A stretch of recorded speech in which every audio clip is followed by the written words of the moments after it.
in people's lives, there's only maybe half dozen, 7, 8 categories that really matter. Most people, they major in minor things. They focus on stuff that doesn't matter. They know more about this celebrity going in and out of rehab than they do about their own personal development.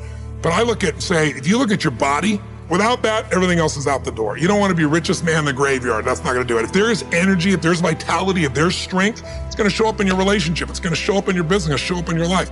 That's an area you got to master. You can't dabble. It's too important. Emotions are everything.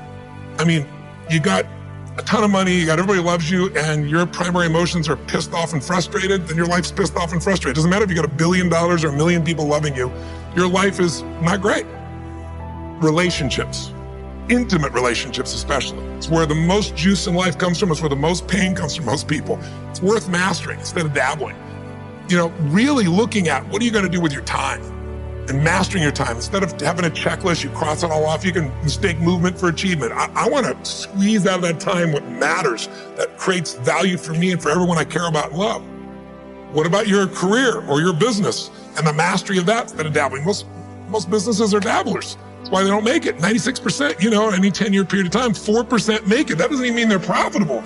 And it does not mean they're enjoying themselves, all right? Or they're getting anybody else to feel good.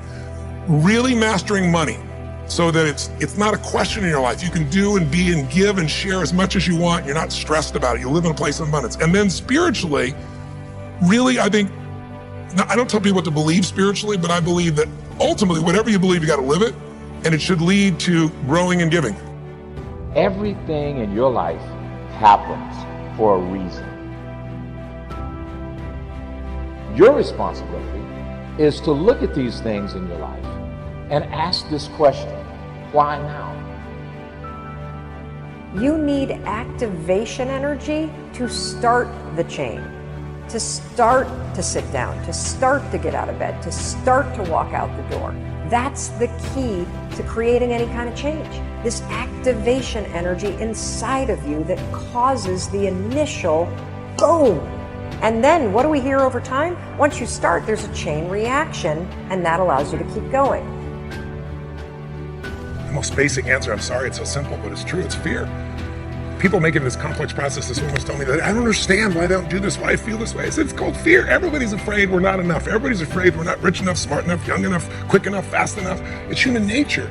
But the secret is to do it anyway. I know that sounds so simplistic. My work when I'm working with somebody is showing them how to condition themselves, like building a muscle, so that you take action first, automatically. Because if you don't do that, it's hard. You lose momentum. It's like, how do I get started? Where do I go? Do anything to start the process of moving forward rather than let fear stop you.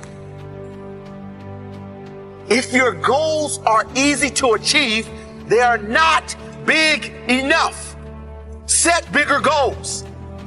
Goals that excite you and scare you at the same time. If it is important to you, you will make it happen. If it is not, you will find an excuse. How bad do you want it? I want to reassure you that you can do it. I want you to reassure you that you can make the decision.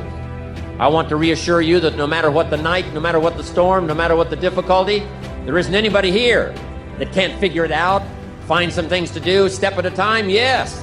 Minute at a time, yes. Day at a time, yes. Week at a time, yes. But there isn't anything you can't walk away from. There isn't any challenge you can't overcome. I want you to have that kind of belief in yourself. The mindset of moving past fears and insecurities and making sure you want something so desperately that you're willing to work for it. But half of changing is action, the hardest part. It requires discipline, devotion, and determination. Know what you're going after. Now you say amen to that, but there's very few people who live by that principle. Most people want everything they see somebody else with. They buy clothes that don't look good on them. They wear hairstyles that don't look good on them. They buy houses they can't afford because they're trying to keep up with somebody else. But if you really want to be a winner, if you really want to come off as successful, if you really want to be bright, only go after things that are meant for you to have. It will make you look successful. And what makes you look bright is when you pick your battles. There are some things that you don't fight because that's not your fight.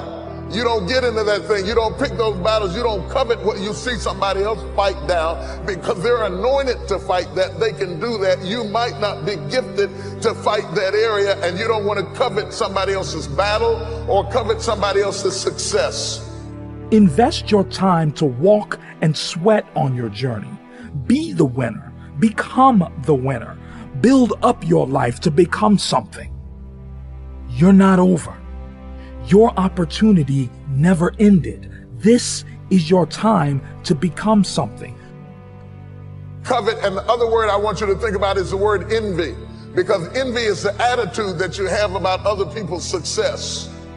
When you become envious of other people's success, you fail to become everything that God would have you to be. And the quickest way to stop being envious of other people's success is to know that God has something for you, that everything in your life is preparing you for that thing, that there are in your life defining moments. This is a critical issue. There are in your life defining moments, moments that if you handle properly, they are pivotal points that change your life for a lifetime. It is at these moments that if you know what you're going after, everything that you went through before is justified in preparing you for these defining moments. There is a battle between logic and emotion. Emotion always wins. How many of you have gone to a really high building, an enclosed building like the top story of a hotel or the CN Tower in Toronto, and looked down and thought, oh, wow, I feel really scared. My logic mind knows that I'm safe, that the glass is that thick, that I can't fall, but the emotion that's making my stomach lurch is winning. So when you have a battle between emotion and logic, emotion always wins. Here's something you all know. We can all ring our friend up and go, I'm a bit bored, a bit lonely. Can I hang out? Or I'm a bit bored, let's go to the movie. You would never ring someone you've just met and go, I'm bored and lonely. Will you come and hang out with me? Let's go to the movie. Because the emotion that you might be rejected will overrule the logic that says this person may be the person for me. So if you're having a battle between yourself, here's a great one. I know I shouldn't eat cake. That's the logic, but the emotion is, oh, the cake feels so good, and this creamy, sugary stuff reminds me of being a baby when all my needs were met by having creamy, sugary stuff.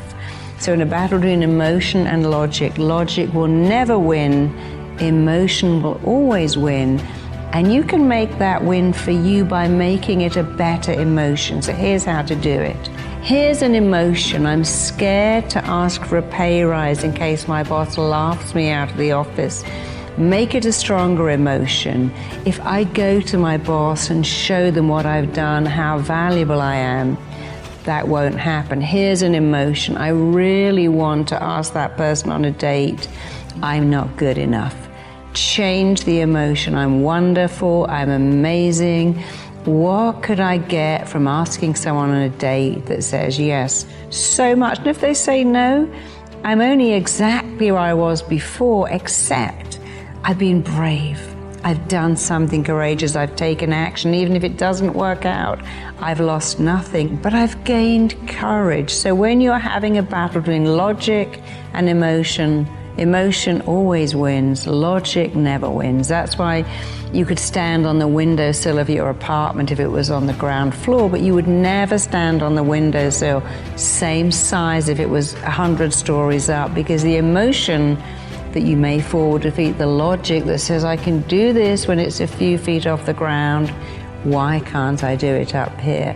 Because emotion overrules logic. You can make your life phenomenal, extraordinary, and wonderful by always using emotion to defeat emotion. You know, Dr. Maxwell Maltz wrote a book back around 1960. It was called Self-Image Psychology, Psycho-Cybernetics. It's a phenomenal book. He said it was the greatest discovery of his generation. He was a cosmetic or reconstructive surgeon, and he found he would do work on people. He might have done a nose job or removed a terrible scar. And he noticed that when he did that, there was a phenomenal change in their personality.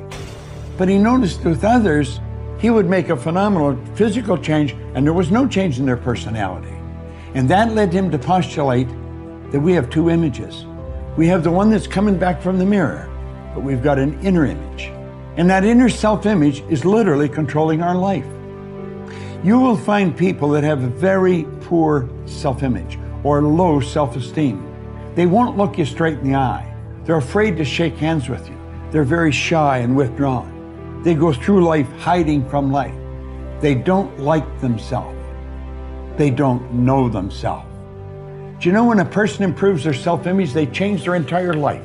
Their income changes, their relationship changes, their health changes. And do you know how you do that? Start studying you. Start to find out more about you. There's something phenomenal about you.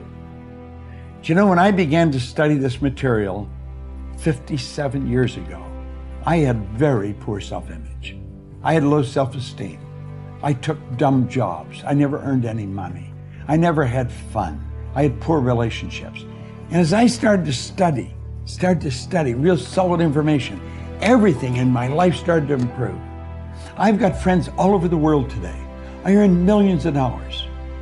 I'm in my 80s and I got as much energy as a person in their 30s. Do you see, when you start to understand really who you are, you're God's highest form of creation. There's things about you that just about blow your mind as you start to study and really understand them.